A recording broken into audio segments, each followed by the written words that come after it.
Lorena Ríos es la voz defensora de la libertad religiosa en el Senado de la República. En su primera experiencia como congresista, ha defendido con argumentos jurídicos y constitucionales la razón detrás de que las iglesias no deban pagar impuestos. Ha liderado la creación de la Comisión para la Defensa de la Vida, la Familia y la Libertad Religiosa, y ha tomado acciones para garantizar el respeto por diversas expresiones espirituales en el país. Hoy conoceremos sus principales posturas. Amables televidentes, bienvenidos a Congreso y Sociedad, programa institucional de la Secretaría General del Senado de la República. Hoy nos acompaña la senadora Lorena Ríos. Bienvenida, senadora, a Congreso y Sociedad. Muchas gracias, feliz de estar acá, Sebastián. Un abrazo a todos y feliz de estar en Congreso y Sociedad hoy. Bueno, senadora, desde su visión, ¿por qué no deben pagar los impuestos las iglesias? Bueno, aquí hay un tema muy importante que se tiene que aclarar y he estado en ese momento hablando y remitiendo constancias a las comisiones terceras conjuntas, explicando los fundamentos constitucionales y legales a través de los cuales tienen un tratamiento de protección constitucional especial las iglesias y confesiones en el país.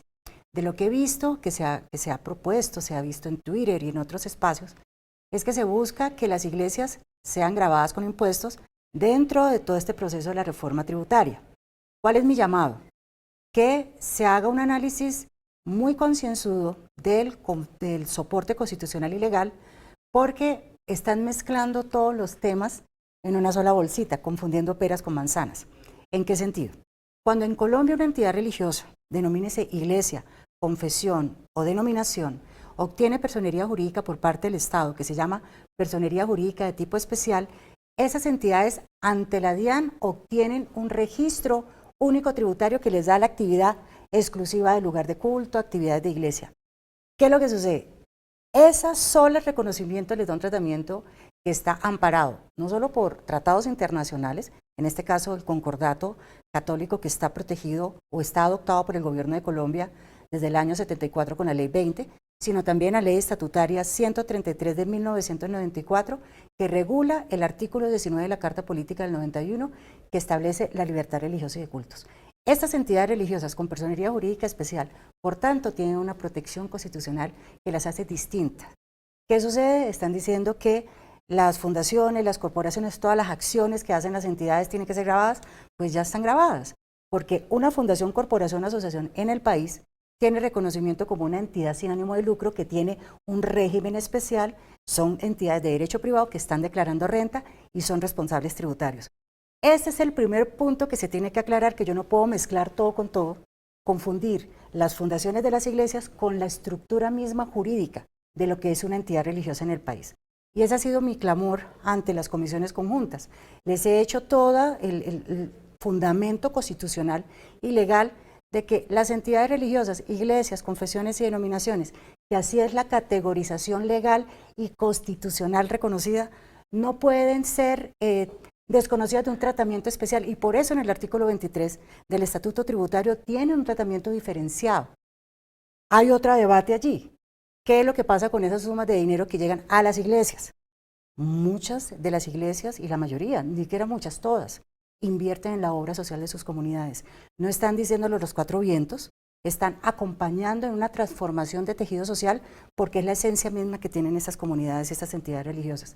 Entonces, ha sido mi propósito en este tiempo, como experta en el tema, como exdirectora 8 años de Asuntos Religiosos del Gobierno de Colombia, ahora congresista, de informar a mis colegas aquí en el Congreso, tanto a Senado y Cámara, que el tema tiene que abordarse en el marco constitucional y legal y no generar confusión, porque en ese generar confusión se pueden generar proyectos de ley o aprobarse proyectos de ley que van en contravía de la Constitución Política de 1991.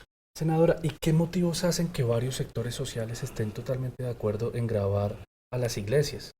Pues no sé, yo a veces veo que hay un interés más de hacer campaña política, a veces veo también que hay desconocimiento del mismo marco jurídico, a veces también veo que no se comprende cómo se da el manejo, llamémoslo, de impacto social de las iglesias.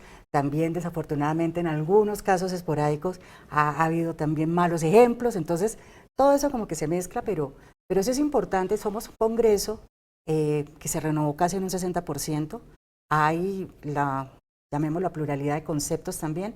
Mi aporte como congresista es traer sobre la mesa el marco constitucional y legal que aplica específicamente para este tipo de entidades que tienen una connotación de tipo especial. Es que hay aquí que aclarar algo. Las comunidades religiosas, esas entidades e iglesias, ni siquiera van a las cámaras de comercio. Es el Ministerio del Interior quien les da el reconocimiento de un ente jurídico con personería jurídica especial. Entonces hace como falta una mayor difusión por parte de las iglesias de esa obra social, como para que Pues, sea más aceptada Es que aquí hay un tema. Yo vengo trabajando con el sector religioso más de 25 años y hay como muchas premisas. Que tu mano derecha no sepa lo que hace tu mano izquierda. De visibilizar estos temas no vale la pena, pero resulta que estamos en unos tiempos que se hace tan necesario mostrar, visibilizar, sacar a la luz lo que realmente están haciendo estas comunidades para transformar los contextos. Nosotros en Colombia tenemos una política pública de libertad religiosa cuyo eje central o línea base es reconocer a los actores sociales que transforman comunidades que se llaman iglesias. Eso dice la política pública y está generando no solo acciones de participación, sino también visibilización de la incidencia social. Se sacaron como 3 informes.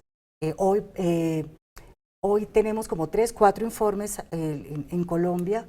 También me propuse esta semana, el miércoles, realizar un conversatorio convocando a las diferentes confesiones para que mostraran también a la comunidad cuál es el aporte social que han venido haciendo, y se pudo ver cómo la comunidad judía estuvo de frente en toda la tragedia de los huracanes, de Iota y los huracanes que tuvimos y las inundaciones, cómo las comunidades adventistas vienen trabajando el tema migratorio, pero no ahorita, desde hace rato, cómo la pastoral social de la Conferencia Episcopal, la Iglesia Católica, viene trabajando muchísimos años en estos temas, cómo otras organizaciones vienen acompañando las temáticas sensibles en Colombia y lo hacen sin, llamémoslo, sin esperar retribución y sin acompañamiento de recursos del Estado en la mayoría de veces.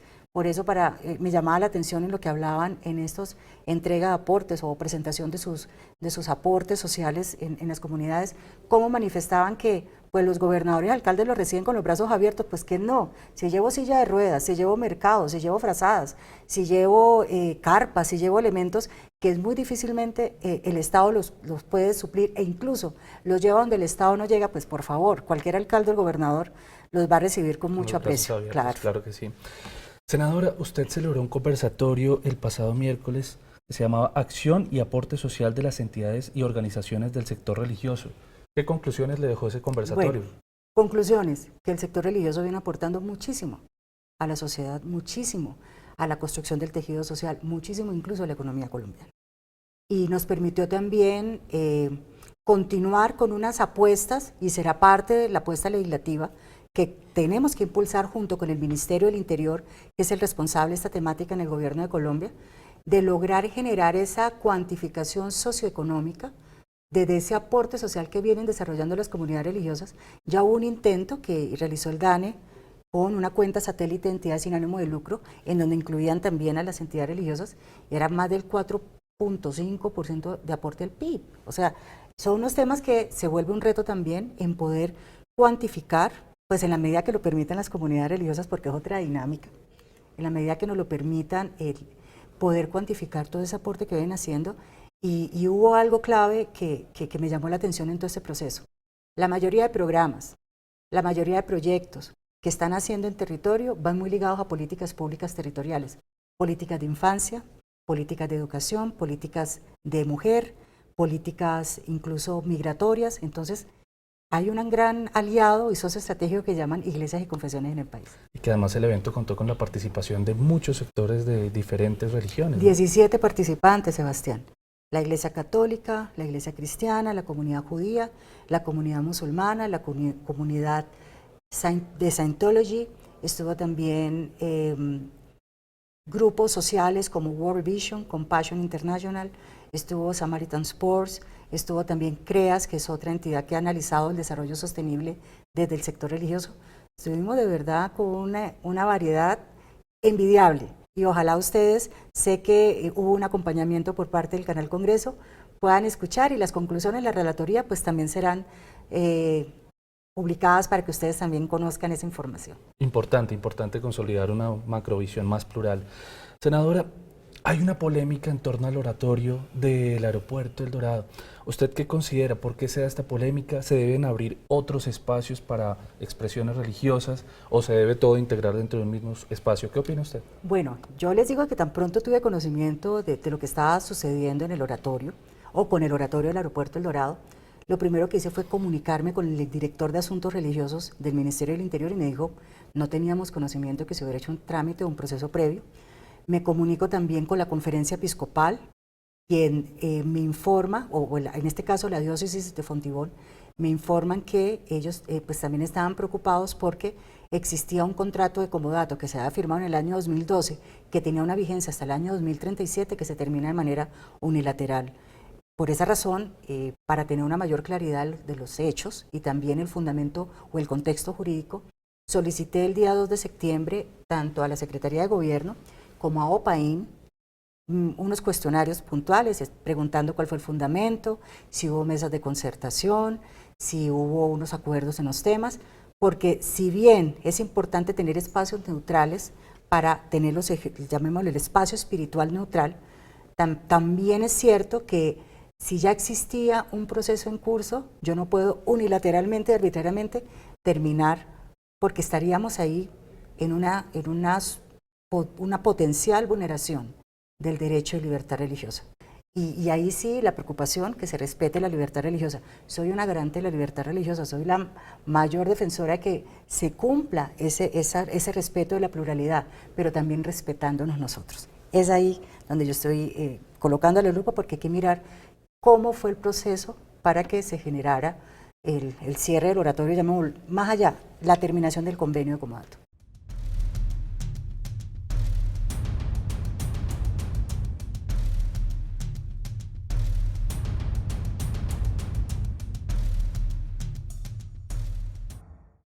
Y debe ser algo consensuado, como con el evento que usted Es que es un acaba de acuerdo entre organizar. particulares. Entonces, en la información que he solicitado, poco me han dicho, unos dicen, es que tomó la decisión A, no, es que tomó la decisión B, A y B, entonces estamos en el A y B. Por eso hice una petición muy respetuosa, por escrito, con un cuestionario muy estratégico, o llamémoslo, muy coherente, que me va a permitir también tener una visión y poder aportar, porque lo estamos haciendo en el marco de la libertad religiosa. No hay un interés distinto a que se garantice este derecho fundamental.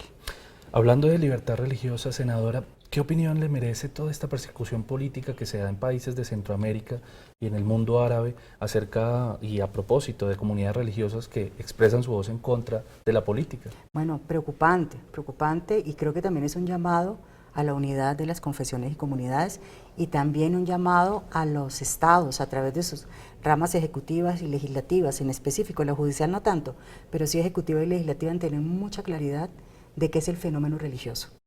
El no tener la claridad del contexto religioso hace que muchas veces se desconozcan los derechos adquiridos. Caso Nicaragua.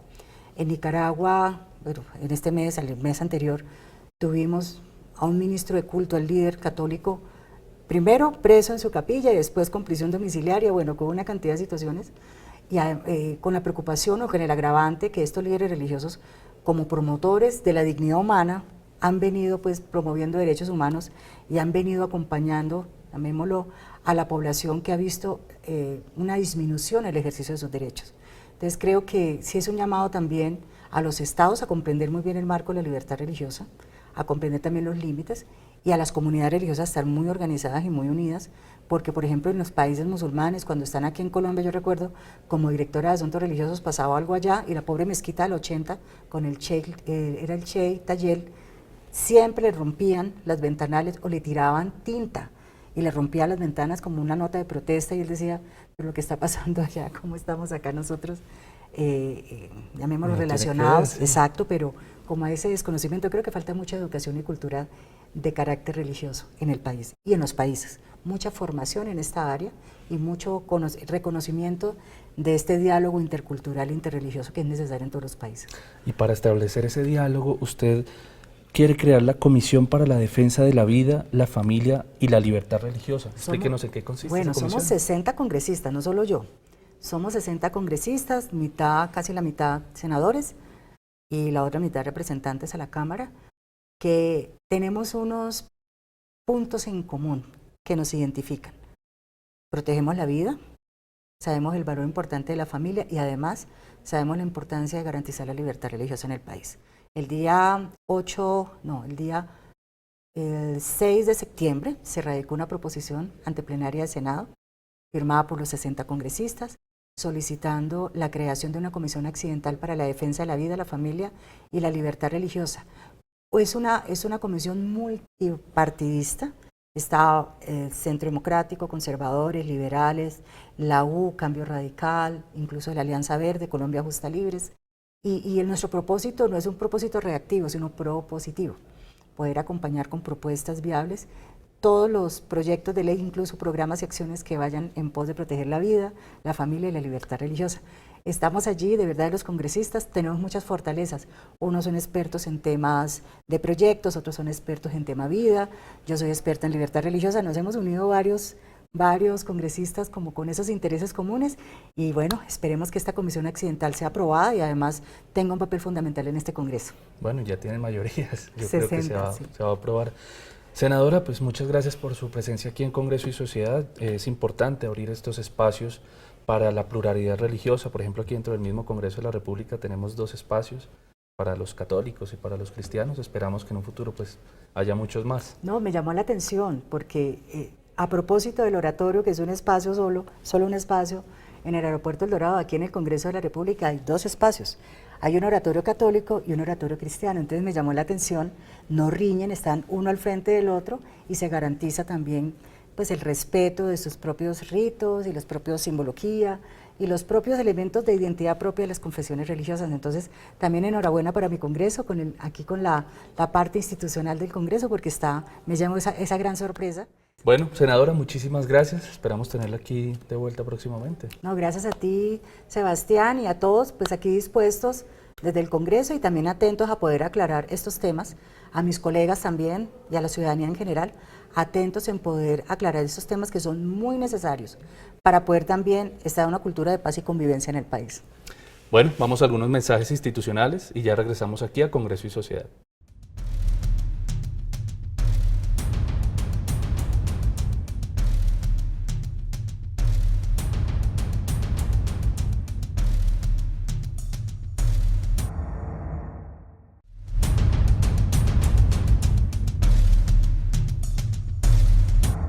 Cristian Garcés es administrador de empresas con más de 15 años de experiencia en el sector social y público. Desde el Congreso busca materializar propuestas para el mejoramiento de la seguridad ciudadana, la defensa, la consecución de grandes proyectos para el desarrollo del Valle del Cauca, la generación de ingresos y la creación de empleos. Hoy nos habla sobre su proyecto de ley de crédito popular para acabar con el gota a gota.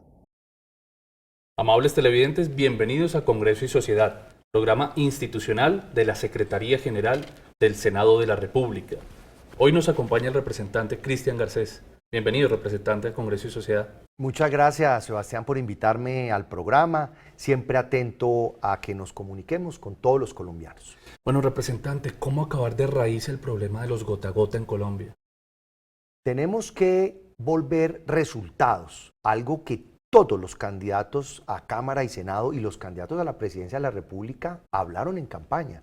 Y es que el gota a gota se nos volvió un problema de miles de familias que están esclavizadas a unos prestamistas ilegales, usureros, con unas tasas que hacen que sea inviable llegar a pagar esas deudas y además, que es muy triste, un montón de micronegocios, Sebastián, de emprendimientos o de situaciones personales que se traducen entonces en unos créditos y en un estancamiento económico de esas familias que terminan viviendo para pagar solamente los créditos. Ante tu pregunta de cómo podemos terminar con eso, es que debemos enfrentar la pereza del Estado colombiano y del sistema financiero para que le llegue créditos populares a las personas de más bajos ingresos. Hemos presentado entonces un proyecto de ley con la firma de representantes y senadores. Es una iniciativa de Centro Democrático, pero acompañada por congresistas del Partido Liberal, del Partido Conservador, del Partido Verde, entre otros, y queremos cambiar la legislación que hay para enfrentar el gota a gota o el pagadiario, como se le dice en algunas regiones. Representante, entonces puntualmente, ¿en qué consiste su proyecto de ley para acabar con los gota a gota? Cuando una persona de bajos ingresos quiere montar un emprendimiento, sea un joven que quiere montar, por ejemplo, un tallercito para arreglar bicicletas, una ama de casa que quiere tener ingresos para su familia montando ventas de zapatos, o cualquier persona que quiere montar algo, o también cuando una persona tiene un problema, una calamidad, una situación, por ejemplo, se le dañó una máquina en su micronegocio, pues resulta que ningún banco le presta. Y no le prestan es porque no tiene garantías, o sea, no tiene un bien que pueda poner como garantía para el préstamo, como hipotecar o pignorar un vehículo, o no puede tener un codeudor, alguien que tenga dinero que le garantice al banco que si ella no puede pagar, entonces él cubre el préstamo. Pues resulta que lo primero que vamos a hacer es obligar al Estado colombiano mediante ley a que le dé garantías a los microempresarios.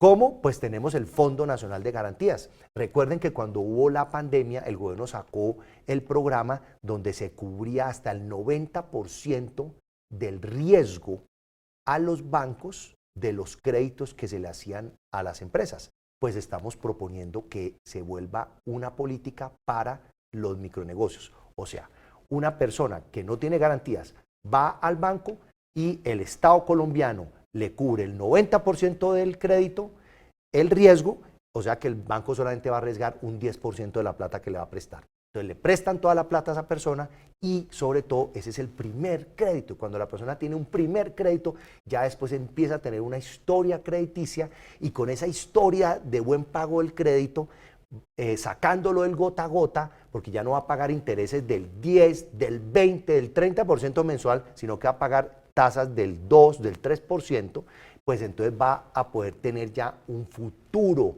crediticio, va a poder tener capital para salir de la pobreza, para montar su negocio. Ese es el primer punto, que el Estado garantice el riesgo de los créditos. Segundo, ampliar el número de entidades que pueden prestar microcréditos. Hemos encontrado que fondos de empleados, empresas mismas, cooperativas, las fintech, las plataformas digitales, vamos a flexibilizar para que más entidades, fundaciones, puedan prestar dinero. De esa manera sea más fácil llegar al barrio, a la casa de las personas que necesitan el crédito.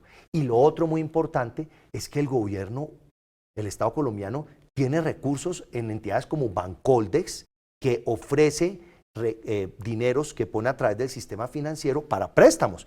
Pero resulta que los préstamos con los recursos del Estado se los están llevando es las grandes empresas y las medianas empresas, la mayoría de esos créditos. Y las pequeñas, y de aquí estamos hablando de los microempresarios, no les está llegando. Entonces estamos definiendo unos porcentajes donde estas entidades como Finagro, el Fondo Nacional de Garantías, Bancoldex, entre otras, estén obligados a prestarle al microempresario, al microcrédito.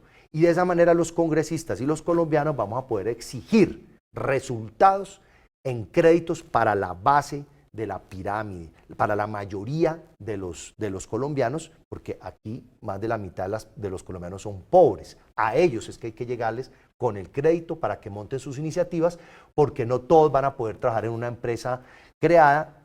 Vamos a buscar solucionar esa problemática de la falta de acceso al dinero. Representante, hay zonas que son muy alejadas dentro de Colombia y no tienen una infraestructura bancaria. ¿Cómo llegar para esos tipos de préstamos a esas personas que operan allí donde no llega el banco tradicional, pero sí llegan los gota a gota? Dos temas importantes. Creamos el término de microproductor. Resulta que nos hemos dado cuenta que los créditos para el sector agrícola, agropecuario, se los están llevando pequeños, medianos y grandes, pero no le están llegando al señor que necesita una guadaña, o sea, créditos de 300.000 pesos, 800.000 pesos, para poder trabajar en el campo, un campesino pequeño que tiene 2 vaquitas, pero con eso produce leche, genera ingresos para su familia, o el que tiene una plaza de tierra, 5 plazas, a eso no les está llegando créditos. Entonces, ahí tenemos dos temas. La primera, la obligación a las entidades de que presten a ese tipo de necesidades.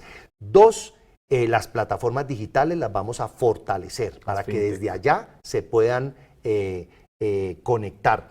Y pienso que al ampliar también el número de entidades, por allá en los municipios apartados hay fundaciones, hay empresas, por ejemplo, empresas que necesitan comprarle a los campesinos. La idea es que esas empresas, trabajando con el Estado, con el gobierno, puedan ofrecerle créditos, ellos mismos a los campesinos con garantías del Estado, con garantías del Estado. Entonces así pensamos que va a poder fluir el dinero hacia todos los rincones de nuestro país.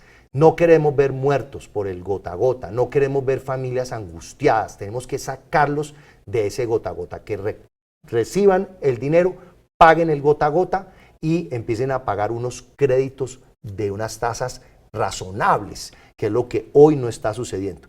Yo no sé si la gente conoce bien este tema, pero el caso de la persona que debe 1 millón de pesos, le cobran 20% de interés mensual, o sea, cada mes paga 200.000 pesos. A los 5 meses, la persona ha pagado 1 millón de pesos en interés y sigue debiendo el millón de pesos.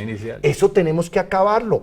Son personas que están esclavizadas y además les cobran con pistola porque muchos de estos negocios del gota a gota están relacionados, entre otras cosas, con el narcotráfico, o sea, con actividades ilícitas, que están poniendo esos dineros ilícitos, prestándoles a personas humildes y están triplicando en el año esos capitales.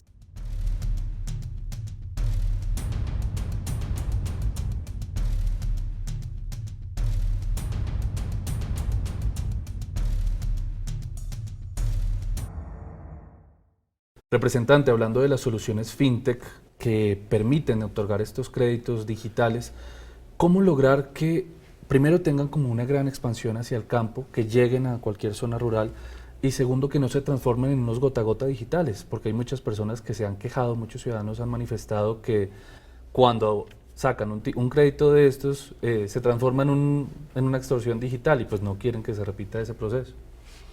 Bueno, mis recomendaciones serían primero que cuando uno va a tomar un crédito por una plataforma, pues averiguar qué información hay de esa plataforma, de esa empresa. Pues no podemos irle pidiendo plata prestada a cualquiera, pues por eso es que hay personas que están siendo asesinadas. Entonces, eso es la primera. Uno puede buscar, conseguir referencias de la persona que está ofreciendo esos créditos por una plataforma. Segundo, es muy importante que nosotros generemos ahora con el proyecto de ley en el estudio el compromiso y los textos en la ley de entidades del Estado que hoy no están comprometidas, no están dando resultados para enfrentar el gota a gota. Por ejemplo, el Ministerio de Telecomunicaciones, la idea es citar a la ministra para que nos diga ella cómo desde el ministerio va a fomentar que en los rincones del país, donde están nuestros campesinos, puedan acceder a mejores aparatos, no solamente a buen internet, porque para poder apoyarlos con microcrédito pueden usar plataformas, pero lo que se llama el celular flecha, ese pues no sirve. Entonces necesitamos buenos aparatos. Además, si trabajamos con el Ministerio de Agricultura, los campesinos van a poder, como ya lo están haciendo algunos, vender sus productos por aquí, para no depender de ese intermediario que llega al área rurales a comprar los tomates, la cebolla, lo que produzcan nuestros campesinos al precio que quieren, comprárselos por 3 pesos y si no pues pierden la cosecha. Ese tipo de situaciones se están solucionando gracias a la tecnología y hay entidades como la Superintendencia Financiera, como la Superintendencia de Sociedades, que vamos a ver cómo ellas se van a comprometer a hacer control, porque si vamos a ampliar el número de entidades que sin ánimo de lucro o con ánimo de lucro que pueden prestar microcrédito, pues entonces tiene que haber un control. Y nosotros desde el Congreso pues ejercer también el control político a las entidades del Estado en que estén encima de que no vayan a haber esos abusos y porque es claro, ya hay denuncias lastimosamente de esas situaciones. Bueno, representante, muchas gracias por su presencia aquí en Congreso y Sociedad. Nos parece un proyecto de ley muy interesante que beneficiaría a muchísimas personas en el país. ¿Cuáles son sus redes sociales? ¿Dónde puede seguir la gente sus ideas, sus planteamientos? Bueno, muchas gracias, Sebastián. Los invito a todos a que nos unamos para que en Cámara y Senado se apruebe el proyecto de ley 180 de Crédito Popular, así se llama, y me pueden buscar en redes, pueden poner en Google Cristian Garcés, ahí me encuentran, o en Twitter, en Instagram como Cri Garcés. Bueno, y a ustedes, amables televidentes, los invitamos a contactarnos a través de nuestras redes sociales. Los esperamos aquí en Congreso y Sociedad en una próxima oportunidad.